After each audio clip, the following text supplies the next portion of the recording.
Just been the way it goes. The hospital was the safest place to be if you were going to stay in the city. So you walk back to the hospital, and what do you find there? Well, there's a lot of people roaming around with their kids, and we're sharing food, and we're having a good old time, just waiting for a chance to go back home. Mm-hmm. Then the levees broke.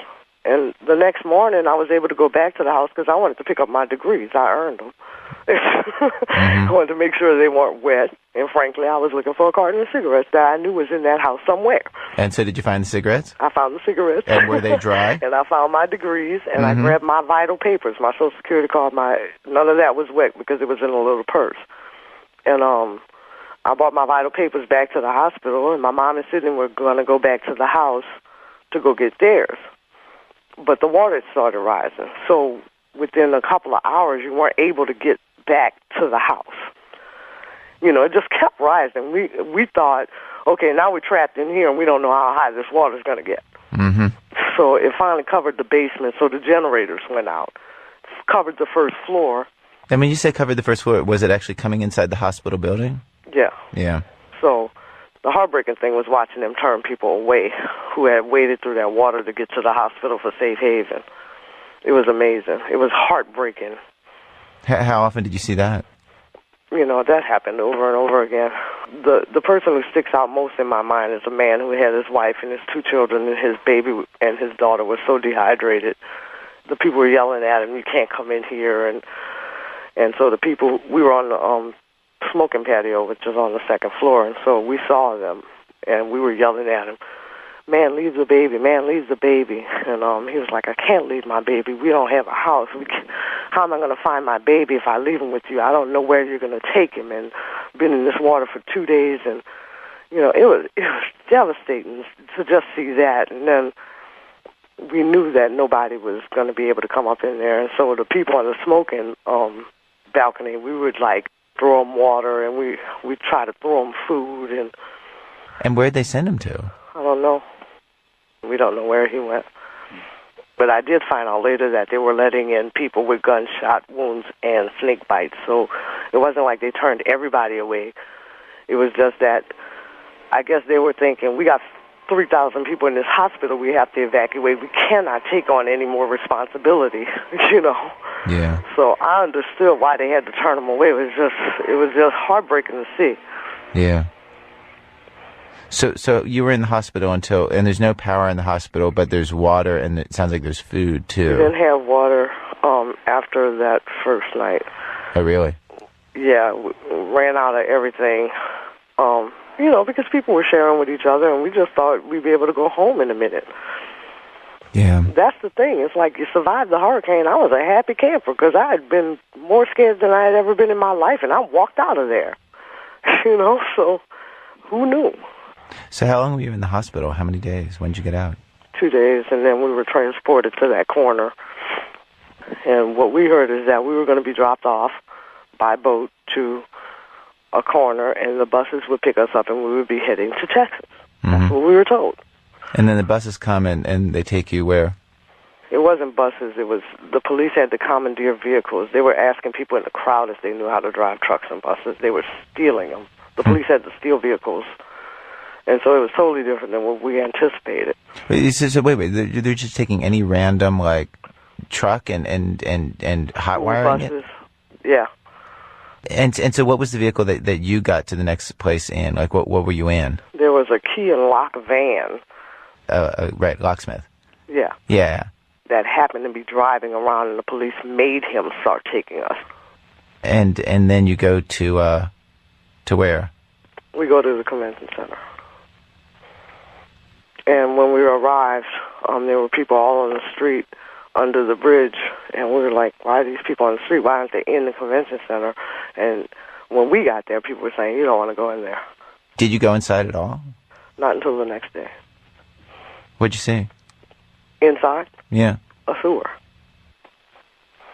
A sewer, literally, because I had to use the bathroom, and I was like, where's the bathroom? So I went inside. The whole place was a bathroom. And stepping in feces, stepping in urine, all over the carpets. I mean, I used to work at the convention center. It was just, that was hard to see. It was a beautiful building, and it was a toilet. And people were sitting close as they could to the doors, but the smell was overwhelming. So like, then what do you do? Like, what's the best you can do? I actually stopped eating the minute we got there. I wouldn't eat or drink anything, because I figured if you don't put nothing in, nothing's coming out. I was in the Army. But even at that, I still had to use the bathroom. It was ridiculous. So what I ended up doing was getting a cup, going behind a partition, having a guy guard me while I was relieving myself in a cup behind some partition in the convention center. Yeah. And I got all kind of stuff on my feet. And thank God it started raining, because I have a really sensitive nose. I was sitting down and I could smell the crap on my feet. And where'd you all sleep? We slept on the sidewalk. This place, there was trash all over the ground outside, and I was thinking, how are the girls going to even lay down with their babies? There's not a spot that's clean. Nothing. There's nowhere to lay down. Mm-hmm. You know? And then what my mom wanted me to make sure I tell you, what they kept doing the whole time was tell us to line up for the buses that never came. It was like they were doing drills every 4 hours. You all have to line up for the bus, and if you bum rush the bus, they're just going to take off without you, and nobody's going to get to go anywhere. You have to line up. You have to be in a straight line. We're talking about old people in wheelchairs and women with babies in lines, waiting for buses that you know goddamn well aren't coming. Like they were playing with us. I figured it out early in the morning, but what am I supposed to do, make an announcement? The buses aren't coming. And so I walked up to the so-called head guy in charge of our section, and I told him, I said, why do you have these people sitting out here in this sun? And you know these buses aren't coming. The buses are coming. I said, you're just playing with us. Who gives you the authority to keep lining us up like this, to stand in this heat? He was like, well, I know the guy who can make the call for the buses. I said, well, why hasn't he called them? People are dying. He said, I wish I could tell you what you wanted to hear. I said, I want to hear the truth. Are the buses coming or not? We need to get these old people and these babies out of this heat. And then he just walked away. And we were left there without help, without food, without water, without sanitary conditions, as if it's perfectly all right for these animals to reside in a frickin' sewer like rats. Because there was nothing but black people back there. Yeah. Disposable. And then the story became, they left us here to die. They're going to kill us. You mean that's what people were saying to each other? Yeah. And is that what you believed? I was almost convinced. That basically... Because I kept having a vision of them opening that floodgate on us. Mm-hmm. Of my niece and her baby floating away from me screaming. Hmm. And I just knew it. And then the next morning, I heard from somebody that they actually were going to open that floodgate. So by the time the rumor started that the National Guard was going to kill us, and I almost halfway believed it. And so people were saying basically they just brought us here, they're going to leave us here to die? Yeah, that's what we thought.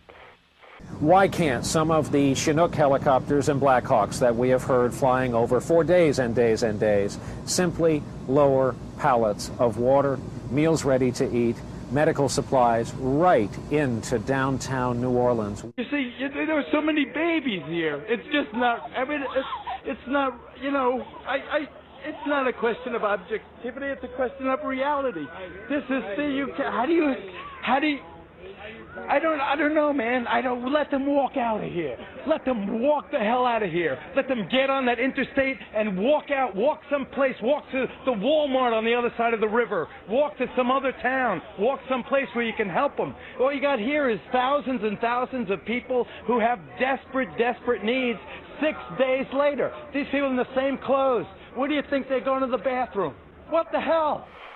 The police kept passing us by.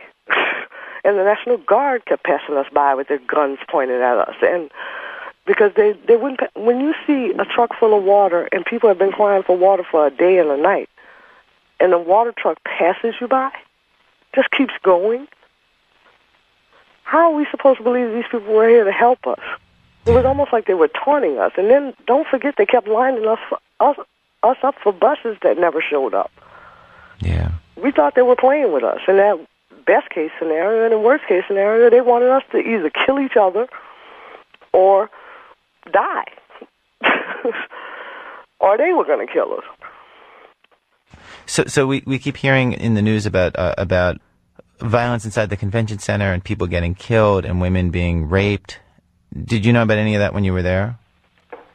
The convention center is section A through J, I believe. Mm-hmm. We were about at H. But where we are was mostly old people and women with children, and I didn't see anybody get raped. I did see people die. I saw one man die, and I saw a girl and her baby die. But I didn't see anybody getting hurt. And talk about, now, there were men just kind of like roaming with guns, packs of men, and they were securing the area. Criminals. These guys were criminals. They were. You know? Yeah. But somehow these guys got together, figured out who had guns, and decided they were going to make sure that no women were getting raped, because we did hear about the women getting raped in the Superdome, and, you know, that nobody was hurting babies, and nobody was hurting these old people. They were the ones getting juice for the babies. They were the ones getting clothes for people who had walked through that water. They were the ones fanning the old people, because that's what moved the guys, the gangster guys, the most. The plight of the old people. That's what haunts me the most, seeing those old people sitting in them chairs and not being able to get up and walk around or nothing. Mm-hmm. And so these were just guys from the neighborhood? Mm-hmm. What else were they doing? They started looting on St. Charles and Napoleon. There was a Rite Aid there, and they, you know, you would think that they would be stealing stuff that, you know, fun stuff or whatever, because it's a free city according to them, right? But they were taking juice for the baby, water, beer for the older people, food, raincoats so that they could all be seen, you know, by each other and stuff. And, you know, I thought it was pretty cool and very well organized. And did you see this yourself? These guys I was right there. And so basically they went off to this Rite Aid, they got the stuff, they brought it back and started distributing it? Mm-hmm. Like Robin Hood? Yeah, exactly like Robin Hood. And that's why I got so mad, because they're calling these guys animals. These guys. It's clear he specifically said for us to shoot looters. That's what got to me, because I know what they did. Yeah. You calling these people animals? You know, come on. And I saw what they did, and I was really touched by it, and I liked the way that they were organized about it, and that they were thoughtful about it, because they had families they couldn't find, too. Yeah. You know, and that they would put themselves out like that on other people's behalf.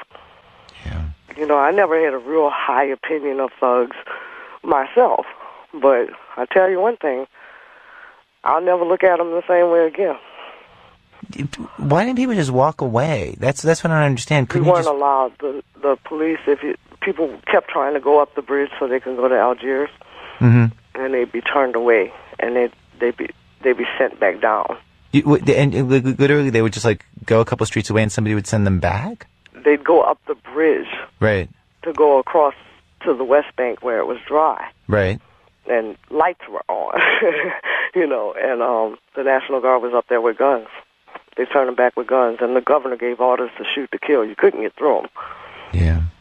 So people would go up the bridge every time they lined us up for the buses, and the buses wouldn't come. People in groups would go up the bridge trying to get across the river. People who had family across the river couldn't get across the river. They were not letting us out of there. They wasn't letting nobody in. So we were trapped. I can't even express it. Yeah. The tears get close to my eyes, and I have this feeling in the pit of my stomach, like if I start crying, the sobs